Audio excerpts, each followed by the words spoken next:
This is the story about the Privateer gold mine.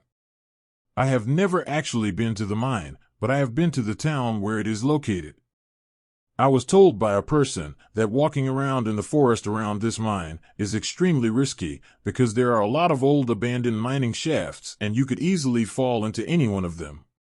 The Privateer mine is located in Zeballos, BC, on the west side of Vancouver Island. Zeballos is not a very big place at all, but its history goes back a long ways. The town is named after Lieutenant Zeballos, who was on board one of the early ships of the Spanish explorers from a voyage that was taken in 1792. Mining first got started in the area in 1924, with the first claims being up the Zeballos River. In 1934, a man by the name of Albert Bird discovered what would become the Privateer mine. Albert Bird decided not to keep the claim and sold it to a group of businessmen from Victoria. While Albert Bird was concentrating on developing other claims, the Privateer mine ended up becoming one of the richest mines in the Zeballos area.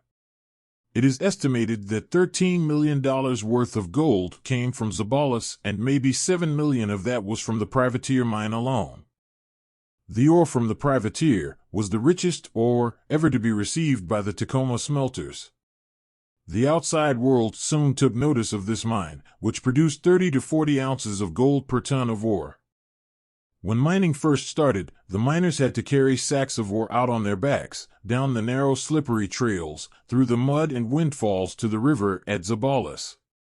From there ore was floated downstream in flat-bottom boats to the mouth of the river, where it was again backpacked overland to another beach. This new gold rush created a little boom town, and by 1938 Zeballos had a population of more than 1,500 people.